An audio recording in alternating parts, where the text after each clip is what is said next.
이제 그 매도 가능 증권 비교하는 것까지 해봤고요. 이제 진도 나가겠습니다. 그 일반 점표 유동자산의 5페이지입니다.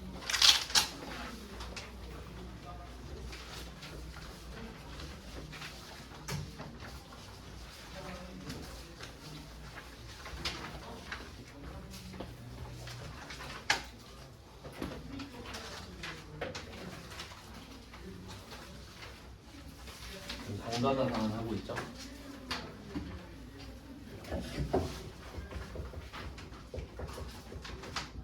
유동자산 중에 당좌자산 하고 있습니다.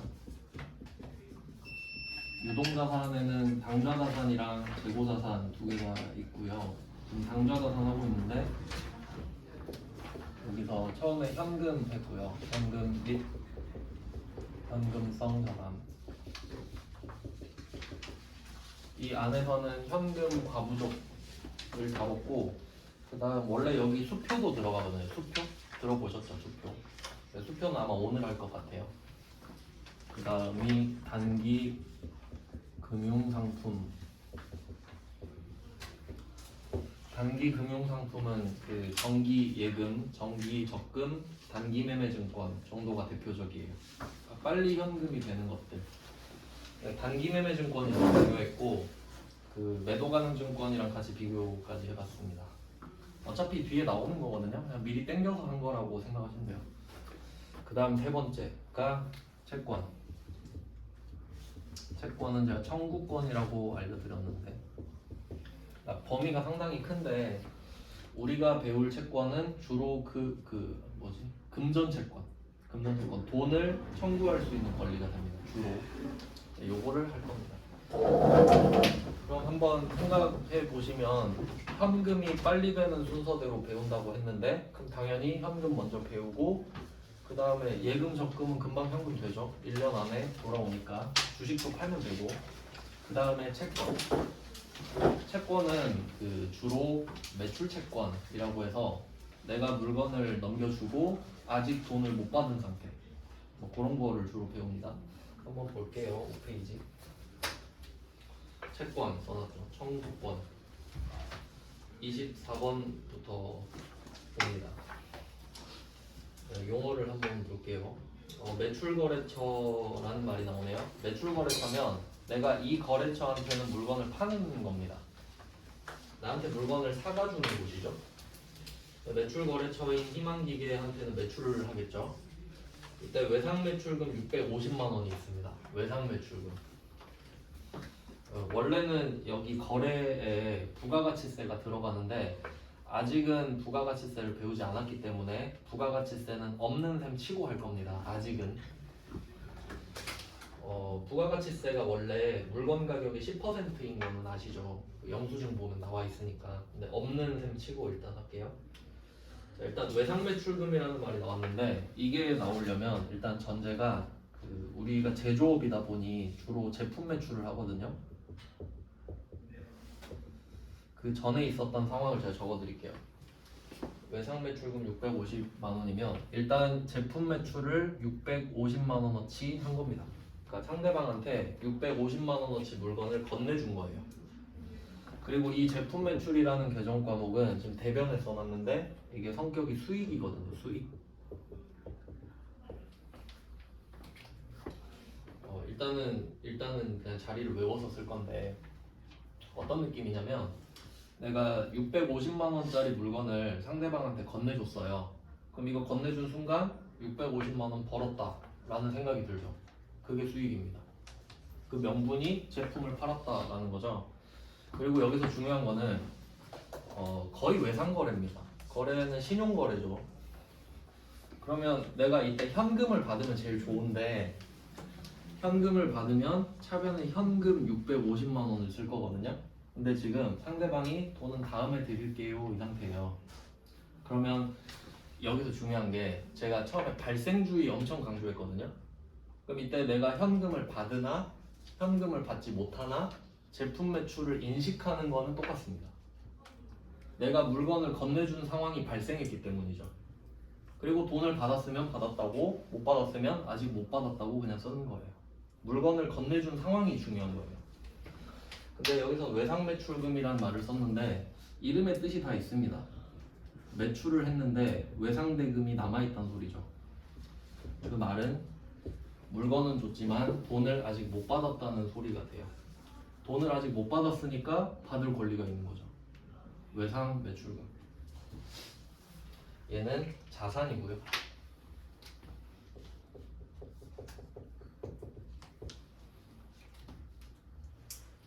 뭐 이런 식으로 해놨을 거예요, 전에.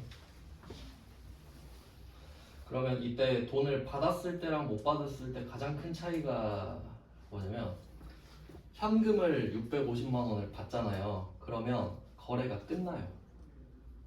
내가 물건 650만 원 주고 상대방이 나한테 현금 650만 원 주면 이 거래는 끝이죠, 이제. 이 거래에 대해서는 이야기할 거 없잖아요. 난 물건 줬고 넌 돈 줬으니까. 근데 얘는 돈을 안 줬죠, 지금. 안 준 상태잖아요. 근데 실제 상황을 생각해 보시면 내가 물건을 배송해 줄 거 아니에요? 물건을 넘길 거 아니에요? 거리가 있으니까. 그러면 상대방이 검수를 합니다. 맞죠?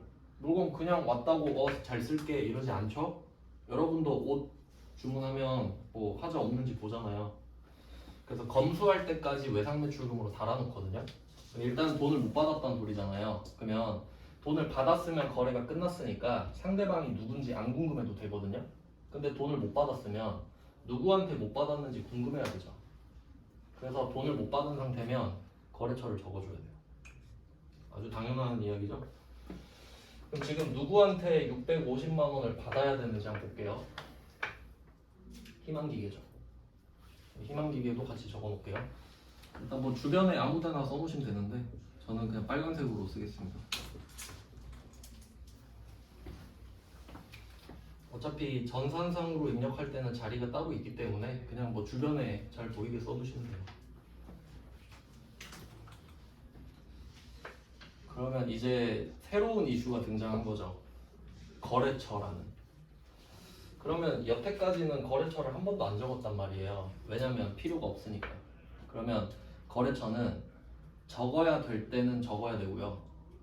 적지 말아야 될 때는 적지 말아야 돼요. 당연한 말이긴 한데 제가 거래처를 언제 쓰는지 알려드릴게요.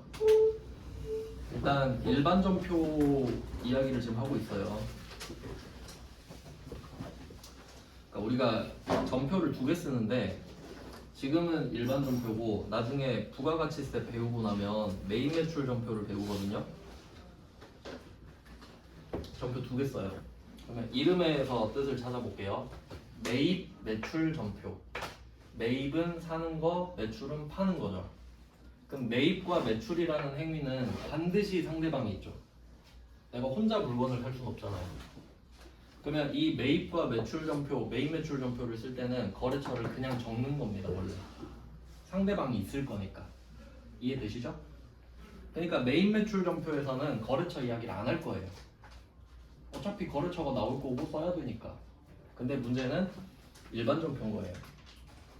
그러면 일반 전표는 매입도 아니고 매출도 아닌 거래를 적는 거거든요. 그럼 상대방이 없을 수도 있어요. 좀 이해가 안 될 수도 있는데 우리 현금과 부족 처음에 배웠잖아요. 현금이 안 맞아요. 대상이 없잖아요. 현금이 안 맞는 거지. 그럼 그럴 땐 거래처가 안 나오죠. 근데 지금처럼 거래처를 써야 될 때도 있잖아요. 그럼 그땐 써야 돼요. 그러니까 일반 전표는 거래처를 언제 쓰는지 알아야 되지. 메인 매출 전표는 무조건 쓰니까 필요가 없고. 아시겠죠? 그래서 일반 전표에서 거래처를 언제 쓰는지 제가 알려드릴게요. 일단 밑밥을 좀 깔 건데 거래처를 절대로 안 쓰는 상황부터 알려드릴게요. 절대 안 쓰는 상황. 수익이랑 비용에는 거래처를 안 씁니다. 수익, 비용. 수익이랑 비용은 거래처를 절대 안 씁니다. 이유를 설명해 드릴게요. 수익이랑 비용은 관념입니다. 제가 아까 제품 매출하면서 설명드렸죠? 이걸 좀 이해를 해놓으면 되게 편해요. 내가 650만 원짜리 물건을 상대방한테 건네줍니다. 근데 일단 상대방 얼굴 모른다 그럴게요. 근데 상대방 얼굴을 몰라도 내 물건을 650만 원짜리 주고 있잖아요. 그 머릿속에 650만 원 벌었다라는 생각이 들죠. 그러니까 이 생각은 대상이 없는 거라고요. 그러니까 우리 퇴근할 때 오늘 얼마 벌었다라는 생각이 수익이라고 말씀드렸죠. 그 생각에는 방향이 없는 거예요. 그냥 얼마 벌었다 이게 끝이라고. 그러니까 발생하고 끝이에요. 대상이 없어요. 그래서 수익과 비용에는 절대 거래처가 없습니다. 그러니까 이 제품 매출에는 거래처를 달 일이 없다는 소리죠. 수익이니까. 아시겠죠? 일단 외워두셔도 좋아요. 나중엔 이해가 될 거니까. 자, 두 번째 밑밥. 받은 돈, 이미 받은 돈, 그리고 준 돈. 이미 받은 거랑 이미 준 거 있죠. 거기엔 안 써요. 그러니까 꼭 현금일 필요는 없어요. 형식적으로 쓴 겁니다. 대표해서 돈으로. 무슨 말인지 생각해 볼게요. 제품 매출 650만 원, 물건을 넘겨줬어요. 그럼 일단 수익이 발생했죠. 수익은 거래처 없다 그랬죠. 그냥 기분 좋은 거예요. 그냥 기분 좋아 이거예요. 근데 얘한테 야 뭘로 줄래 하니까 현금을 줘요. 그럼 현금을 차변에 쓰죠. 받은 돈이죠. 받았다는 소리는 거래가 끝났다는 소리죠. 그럼 이제 난 얘한테 더 이상 원하는 것도 없고 궁금한 것도 없죠. 받았으니까 안 적어요. 끝입니다. 그러니까 여러분이 당근마켓 한다고 해봐요. 내가 당근마켓 가가지고 물건을 줬어요. 아싸 이거 팔았다. 수익이 딱 생겨요. 상대방이 돈 주죠. 받았죠. 그럼 이 사람 궁금해요 이제? 이름이 뭐예요? 안 궁금하죠. 받았잖아. 끝. 그러니까 안 써요. 안 궁금하니까. 그러니까 받을 거 받고 줄 거 주면 끝이니까 안 씁니다. 이해되시죠? 그 다음 이제 3번이 주인공이에요. 이제 드디어 쓰는 게 나와요. 받을 돈. 받을 돈. 받을 돈이라는 거는 못 받았다는 소리죠. 못 받았으니까 받아야지. 그럼 누구한테 받아야 되는지 써야죠. 뭐 그런 의미인데 아주 상식적이지 않나요? 받을 돈, 줄 돈. 얘만 써요. 그러니까 사실 3번만 알려드려도 되는데 1번, 2번까지 알고 있으면 정확하게 구분할 수 있으니까. 혹시 헷갈릴까봐.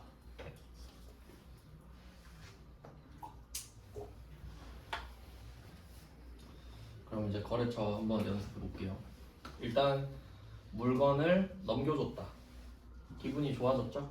수익 발생. 수익은 거래처 안 쓰죠. 뭘로 줄래 하니까 일단 검수하고 드릴게요. 그럼 돈을 못 받았죠? 너 이름 뭐야? 희망기계요. 알아서 적어놓게. 이렇게 되는 거지. 현금 받았으면 현금은 이름 안 적죠. 못 받았으니까 적는다고. 너 이름 뭐야? 그래서 왜냐면 외상매출금이 한두 군데겠어요? 그러니까 외상매출금마다 이름이 다 다를 거 아니에요.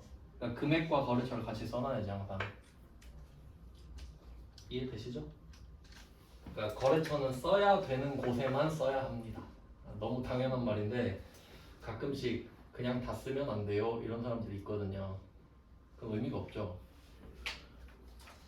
자, 그래서 이런 회계 처리가 있었겠구나라고 생각할 수 있습니다. 왜냐면 희망기계 외상매출금 650만 원에 대해서 이야기를 하니까 이 거래가 있었으니까 그 얘기를 할 수 있는 거죠. 자, 그러면 우리가 기다리고 있다가 야 돈 줘 빨리 650만 원 할 수 있죠. 근데 뭘로 줬는지 한번 보세요. 외상매출금 650만 원에 대하여 다음에 전자어음을 받았죠. 어음은 약간 차용증서랑 비슷한데 제가 첫 문제다 보니까 그림이 있는 문제를 넣었어요. 대충 이렇게 생겼어요. 그러니까 말 그대로 이게 어음의 원래 이름이 약속어음이에요. 약속어음. 그냥 약속을 하는 증서 같은 거예요. 그러니까 이거 갖고 계시면 제가 나중에 이 날짜 되면 돈으로 바꿔드릴게요. 이런 겁니다. 왜냐면 처음에 우리가 물건 보냈을 때 있죠. 처음에 물건 보냈을 때는 아무것도 없잖아요. 엄청 불안한 상태죠. 그러면 상대방이 물건을 받은 거예요. 650만 원어치. 그리고 검수까지 한 거야. 검수를 다 하고 나한테 전화한 거죠. 물건 잘 받았어요. 어음 하나 보낼게요. 이런 순서예요. 그러니까 처음에 물건을 보내자마자 어음 주세요 할 수는 없잖아요. 그러니까 필연적으로 외상 매출금을 잠깐 들렀다가 검수가 끝나면 어음으로 받는 게 일반적인 거래 순서예요. 이해되시죠? 그래서 제가 외상 매출금은 따로 안 넣었어요. 어차피 이 문제로 그 설명이 되기 때문에. 그럼 이게 이 외상 매출금은 650만 원을 받을 수 있는 권리잖아요. 근데 이 당시에는 아무 증거가 없었죠. 근데 이제 증거가 생겼잖아요. 그럼 일단 이 외상 매출금이 사라지는 겁니다. 그러니까 증거가 없던 권리가 사라지고 증거가 있는 권리로 바뀌는 거예요. 그래서 이 밑에 외상 매출금을 없앱니다.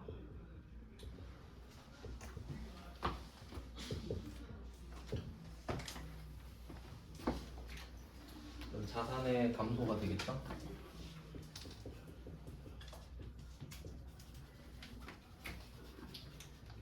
자산의 감소 그대로 없어지는 거니까. 그리고 또 여기서 중요한 점은 생길 때 거래처가 있었잖아요. 그럼 얘 거 없애려면 거래처를 똑같이 적어줘야 없어집니다. 이름 안 적으면 큰일 나요. 그러니까 이게 무슨 말이냐면 예를 들어서 내가 10,000원짜리 외상을 100군데 줬다고 해볼게요. 10,000원짜리 물건을 100군데 팔았다고 해볼게요. 그러면 100군데 거래처 이름이 다 다르겠죠. 그러면 다 이름이 1부터 100까지 다 다를 거 아닙니까? 근데 이 상태에서 예를 들면 1, 첫 번째 거래처에 대해서 10,000원이 없어졌다고 할게요. 그럼 처음에 생길 때 1, 10,000원 이렇게 적었을 거거든요. 그럼 없앨 때도 1에 대한 10,000원을 없앤다 라고 적어줘야 되거든요. 근데 만약에 그냥 10,000원만 없애잖아요. 그럼 외상 매출금이 지금 총 100만 원이죠. 10,000원 곱하기 100. 그럼 외상 매출금 총액 10,000원은 사라지거든요. 근데 1에 대한 10,000원은 안 사라져요. 알겠죠? 그럼 장부 박살 나는 거지 그럼. 못 찾죠? 그러니까 쓸 때 잘 쓰고 없앨 때 잘 지워줘야 됩니다.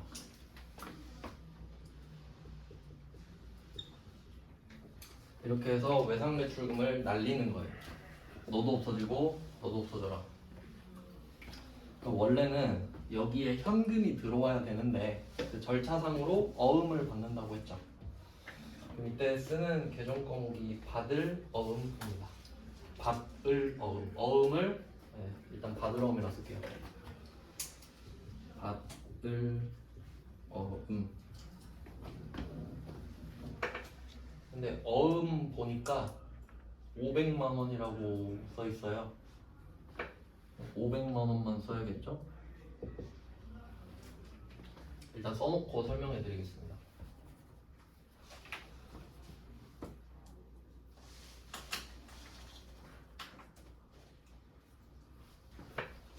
자, 그럼 이름 해석합니다. 우리가 받은 거는 약속어음입니다. 물건 이름은 약속어음이에요. 근데 그게 전자 형태로 돼 있는 거예요. 뭐 이메일 같이. 그러면 상대방 입장에서 원래는 나한테 돈을 줘야 되잖아요. 근데 지금은 돈이 없으니까 이걸 일단 갖고 계시면 나중에 돈으로 바꿔드릴게요죠. 그러니까 일단 어음 받으시고 이거 갖고 계시면 돈으로 바꿔드릴게요죠. 그러니까 우리는 이걸 갖고 있으면 돈을 받을 수 있는 어음이죠. 그러니까 어음을 받을 거란 소리가 아니라 돈 대신에 어음을 받았고요. 이 어음을 갖고 있으면 돈을 받을 수 있죠. 그래서 받을 어음이에요. 돈 받을 어음이라고. 그러면 우린 이걸 갖고 있으면 500을 받을 수 있겠네요. 그럼 이거 자산이죠. 500을 받을 수 있는 권리니까. 근데 못 받았죠 아직. 누구한테 받을지 써야겠네요. 이 전자어음 그림 있죠. 이 그림 오른쪽 밑에 희망기계 있잖아요. 이거 표시하셔야 돼요. 발행인, 희망기계, 발행인까지.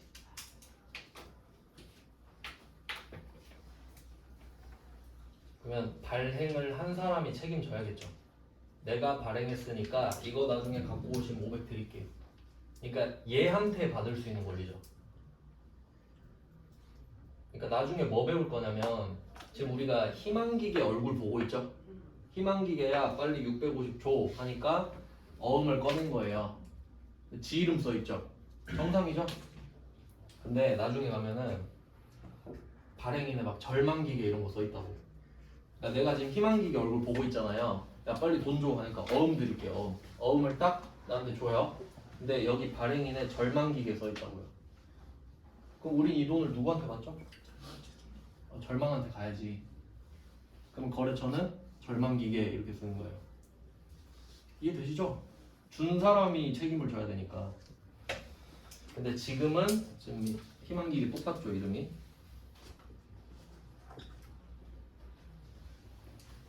이렇게 된 겁니다. 근데 뭔가 이상하죠? 야 150만 원 더 줘야지. 왜 500짜리 주고 퉁치려고 그래? 150 줘 이러겠죠? 나머지는 계좌이체 해드릴게요 이거죠? 보통 예금 150.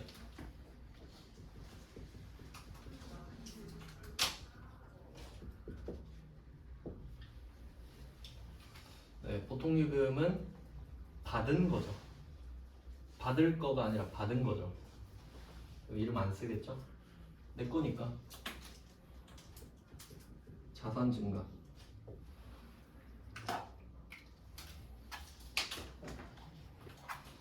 네, 일단 지금 시험 문제상으로 답은 얘인데 실제로는 여러분이 회사를 크게 운영한다고 해봐요. 그럼 내가 은행 계좌 딱 하나만 쓰진 않죠. 같은 은행에도 여러 개 있을 수 있고 심지어 뭐 기업은행도 있고 산업은행도 있고 신한은행도 있을 수 있죠. 그래서 보통은 이 보통예금 계정 과목에는 밑에다 은행을 써놔요. 그러니까 내가 관리 차원에서 쓰는 거지. 상대방 계좌가 아니라 내가 어떤 은행의 보통예금인지를 써놔요. 근데 우리 시험에서는 그것까지 요구하지 않거든요. 그러니까 알고만 계세요. 그건 그냥 가서 배우면 되니까 그 정도는. 네, 이렇게 하면 24번 문제 답이 된 거예요. 답은 쉬운데 스토리를 알려드린 겁니다. 그러니까 일단은 물건 보내고 검수 끝나면 어음을 받는 형태. 이런 거래가 일반적이다라는 거예요. 그러면 모든 거래는 그냥 어음이라고 보시면 됩니다. 증거를 안 남길 수는 없으니까. 그 다음 이제 25번부터는 여기 이제 이론 설명을 한번 할게요. 답 한번 봤으니까 채권한다 했죠, 채권.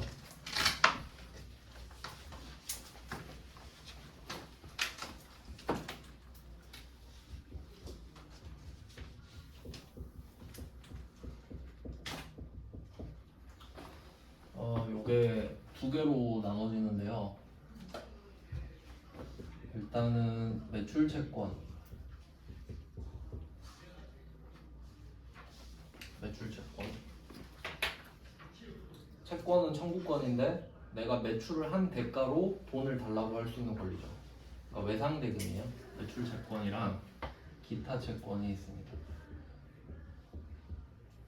매출 채권, 기타 채권. 얘는 분류예요, 분류. 채권에는 매출에 대한 채권과 아닌 게 있겠구나. 그리고 계정 과목을 쓸게요. 매출 채권에는 외상 매출금 방금 보셨죠? 그리고 받을 어음 이렇게 두 개가 있습니다.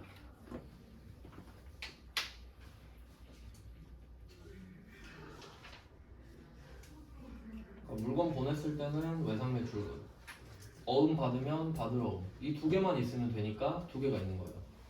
두 개면 충분하죠.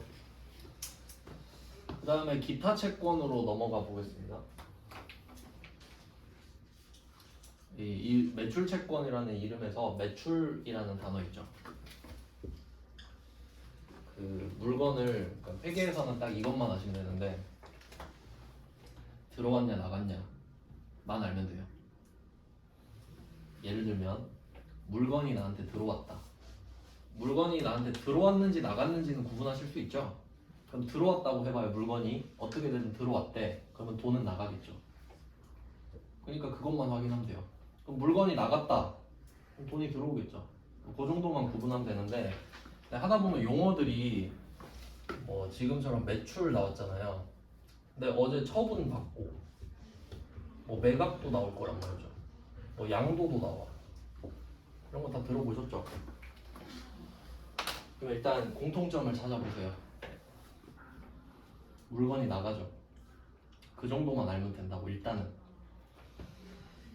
근데 좀 뉘앙스를 알려드리면 이 매출이라는 단어는 중요하거든요. 매출은 맨날 파는 걸 말해요. 맨날 파는 거. 삼성전자가 갤럭시를 맨날 팔잖아요. 현대자동차 그랜저 맨날 팔고 그게 매출이에요. 근데 현대자동차가 갖고 있던 땅을 팔았다. 현대자동차가 땅을 맨날 팝니까? 아니죠. 그럴 때는 처분이나 매각을 쓰는 거고. 약간 그런 뉘앙스거든요. 그러니까 매출은 내 본업에 대한 이야기예요. 내가 팔아야 될 걸 판다고. 그러니까 한전이 전기 파는 것도 매출입니다. 아시겠죠? 그런 느낌이에요. 그러니까 방향만 아시면 된다는 거죠. 그러니까 매출은 제품 매출이겠죠?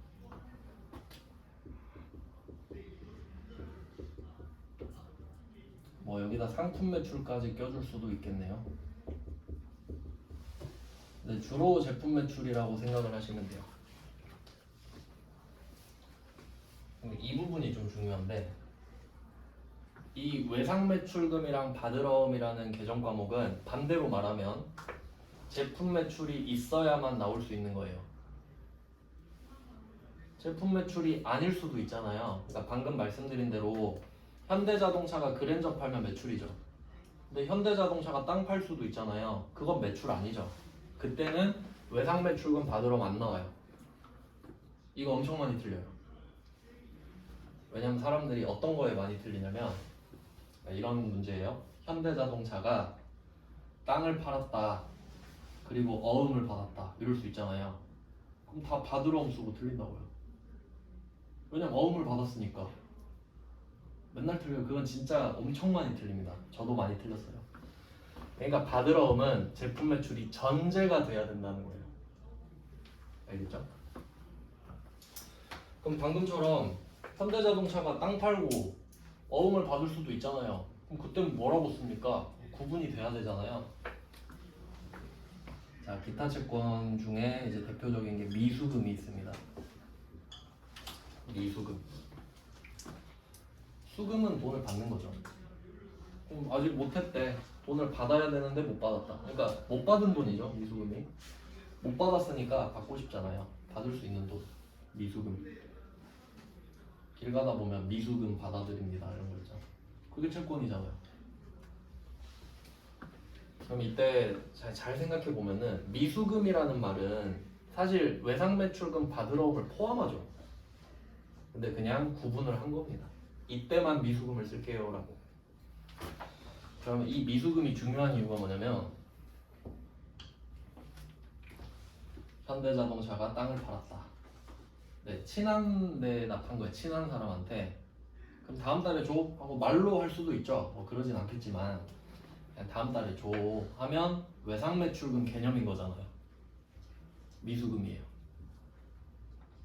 현대자동차가 땅을 판 거니까 외상매출금은 나올 수가 없거든요.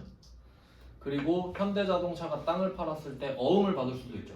넌 못 믿겠으니까 어음 갖고 와. 그래도 미수금이에요. 그러니까 미수금을 많이 틀린다고. 아시겠죠?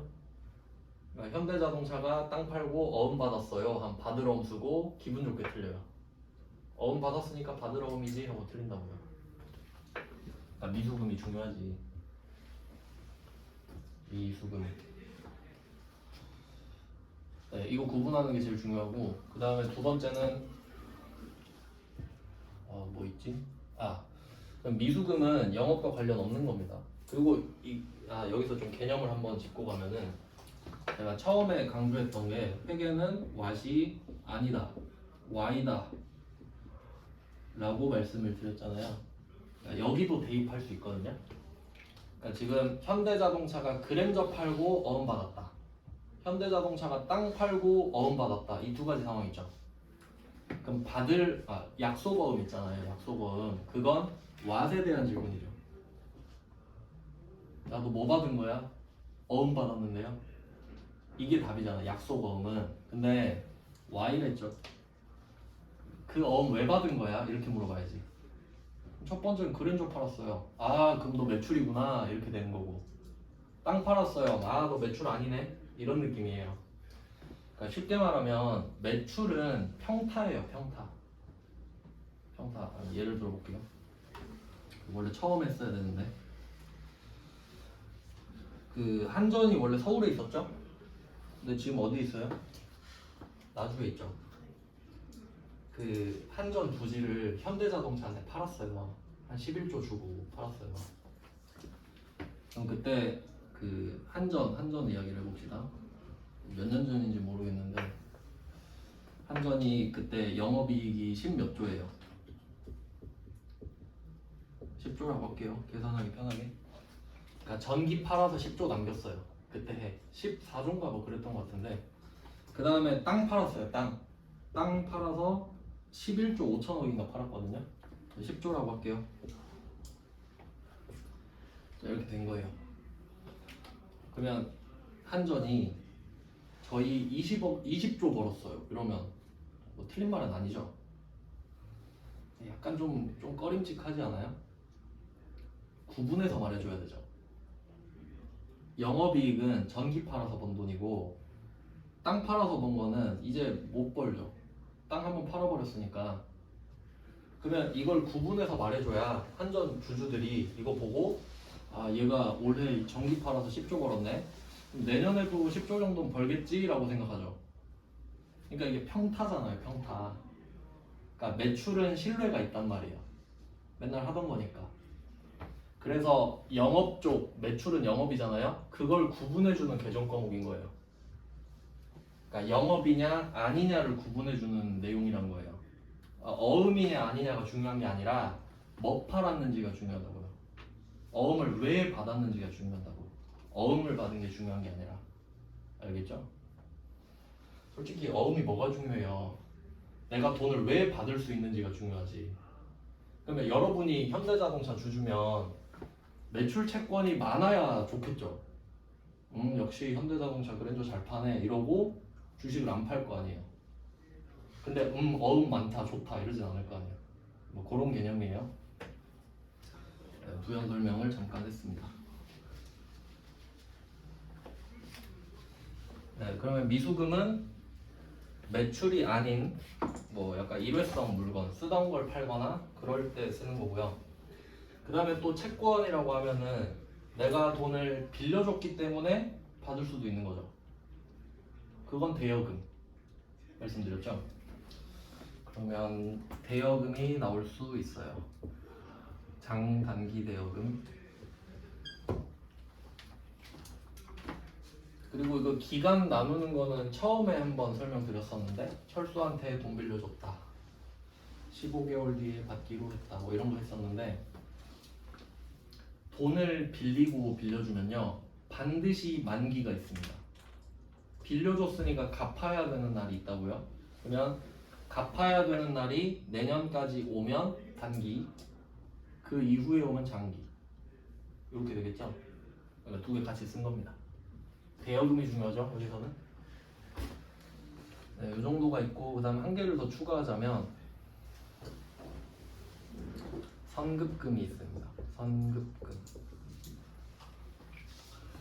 시험에선 이 정도가 나옵니다. 그러니까 정확하게 따지면 이 채권이라는 범위가 전체 풀이면은 매출 채권은 딱 두 개밖에 없는 거거든요. 매출 채권은 두 개니까 기타 채권은 매출 채권 두 개 빼고 전부 다예요.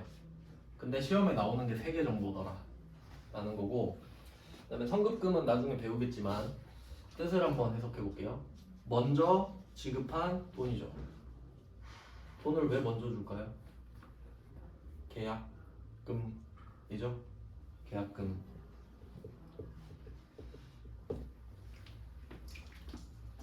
그 보통 자동차 살 때도 계약금 걸어놓잖아요. 그럼 계약금을 먼저 줬다. 물건을 사고 싶으니까 걸었죠. 그러면 이때는 내가 매입을 하려고 계약금을 건 거예요. 근데 나중에 우리가 계약금을 받을 수도 있지 않나요? 그럼 그때는 선수금이 되고요. 그러니까 상황에 맞게 이름을 쓰는 거죠.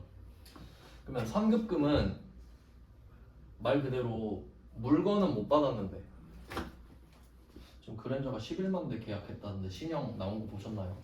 돌아다니는데 그 계약금을 걸었다. 그럼 나는 차는 못 받았는데 돈만 줬잖아요. 그럼 이때 나한테 권리가 생겨요. 물건을 달라고 할 권리가 생기지. 그러면 잘 보세요.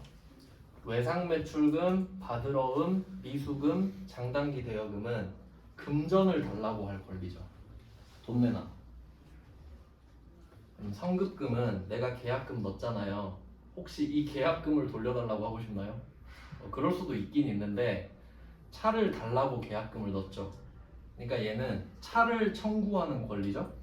그러니까 얘는 금전 채권은 아니지만 채권은 맞지요.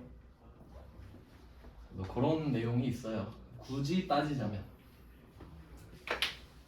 그래서 제가 채권이라고 했어요. 옛날엔 금전 채권이라고 했는데. 자, 설명은 일단 해드렸어요. 스토리를 말씀을 드렸습니다. 그러니까 이 매출 채권이라는 게 개념입니다.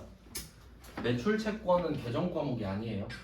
그러니까 뭐 예를 들면 우리 사장님이 와가지고 나한테 와서 야 지금 우리 회사 매출 채권 얼마 있니? 라고 물어봐요. 그러면 저는 외상매출금 얼마랑 받으러움 얼마씩 있네요 라고 말해줘요. 맞죠? 그게 매출채권이라는 개념과 개정 과목의 차이인 거예요. 아시겠죠? 그러니까 매출채권은 백날 찾아도 안 나온다고요. 네, 이런 개념입니다. 그 다음 이제 어음에 대한 후속 조치를 할 건데 그러면 어음을 받아놨으면 정상적이라면 기다렸다가 돈을 받으면 되죠. 한번 해볼게요. 자, 그럼 25번 문제. 25번 문제랑 26번은 같은 문제거든요. 연결해놓겠습니다.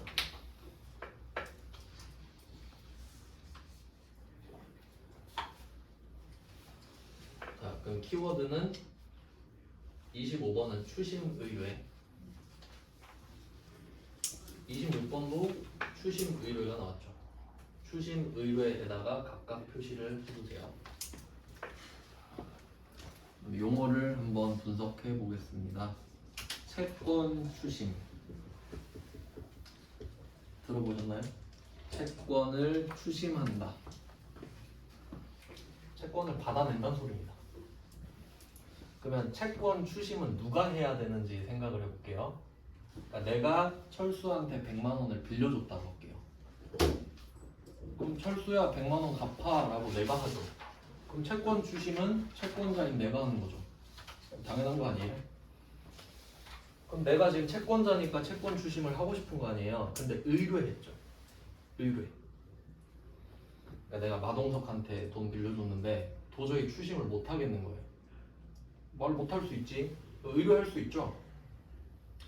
뭐 용역을 쓸 수도 있고. 근데 여기서는 얌전하게 은행 가서 저희 국민은행시 제 주거래처시잖아요. 채권 추심 좀 부탁드리겠습니다. 그럼 뭐 주거래처니까 해줄 수 있겠죠? 그러면 4,500원 주세요. 심부름 값이요. 할 수 있죠? 그러면 상황을 잘 생각해 봅시다. 그 24번 문제랑 이어서 볼게요. 우리가 지금 희망기계한테 어음을 받은 상태죠. 그럼 이 어음을 추심 의뢰한다고 합시다. 그러면 이 어음을 국민은행한테 보여줍니다. 자 봐봐요. 저 희망기계한테 500 받을 수 있죠? 근데 제가 바빠서 좀 부탁 좀 드릴게요. 그럼 뭐 받아줄 수 있겠죠. 근데 이 어음을 보여준 거지 이 어음을 얘한테 준 건 아니죠. 소유권 이전이 된 건 아니에요. 아 그래 그거 네 건데 내가 대신 받아줄게 이거죠. 일단 상황은 그렇고요. 그리고 지금 추심을 의뢰했잖아요. 4,500원을 지금 줬단 말이에요. 그럼 그 만기라는 게 있을 거 아니에요? 어음도? 위에 그림 보시면은 24번 문제가 오늘이 7월 15일이에요. 근데 밑에 날짜 보시면 발행일이 7월 15일이죠. 그러니까 오늘 얘가 따끈따끈하게 발행해 준 거잖아요. 그리고 왼쪽에 지급기일이 8월 20일이죠. 우리는 한 달을 얌전히 기다렸다가 그 밑에 신한은행 영등포 지점 가면 돈을 받는 거예요. 회사 찾아가서 달라고 하진 않겠죠. 은행에 맡겨놓겠지 지들도. 그래서 받으면 되는 건데 이게 귀찮아서 국민은행한테 맡긴 거라고요. 이해되셨죠? 그럼 국민은행이 4,500원을 나한테 달래. 그럼 얘가 바로 돈을 받아주나요? 아니죠. 만기가 돼야 받아주겠지. 그러니까 수수료 4,500원 내고 끝이에요. 시간차가 있잖아. 맡기는 건 오늘이지만 만기는 따로 있죠. 그러니까 수수료만 내고 끝인 거예요. 안 어렵거든요. 그럼 이때 계정 과목을 써볼게요. 일단 보통 예금, 현금으로 넣네요. 현금 4,500원 나갔어요. 처음에는 확실한 것부터 쓰시면 돼요. 현금이 나간 건 너무 확실하니까 대변해서 써봅니다. 썼어요. 그럼 이제 생각을 합니다. 이게 자산일까 비용일까? 자산은 아닌 것 같고요.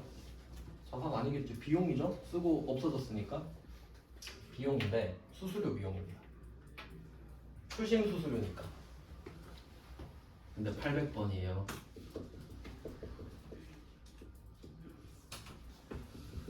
수수료 비용 어디서 본 적 있는데 단기매매증권 취득할 때 본 적 있죠? 근데 걔는 900번이었단 말이에요. 얘는 800번. 이게 판관비인데요. 판매비와 관리비.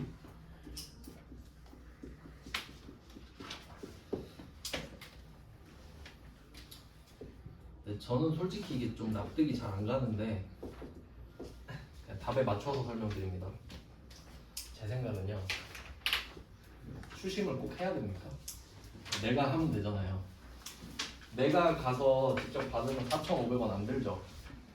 그래서 제 생각엔 이게 영업의 비용 같아요. 헛짓거리 하고 있는 거잖아요.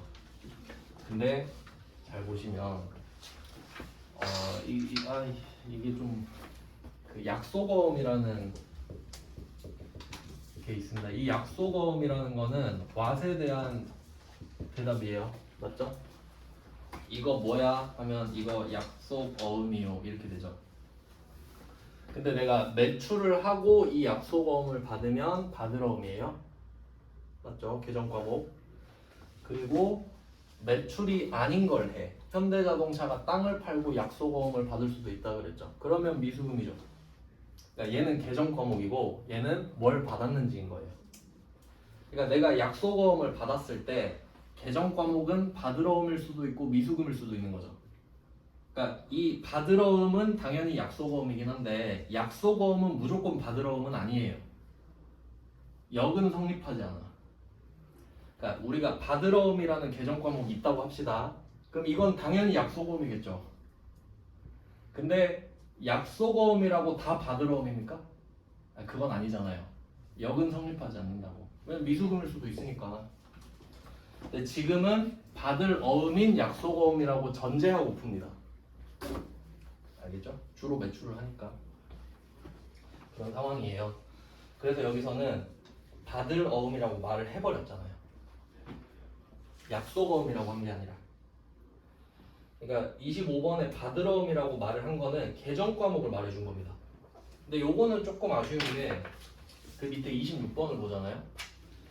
26번을 보면은 일신기업에서 매출대금으로 받아 보관 중인 약속어음 있죠. 이걸 쭉 표시해봐요. 일신기업부터 약속어음까지. 얘는 상황을 설명해줬죠.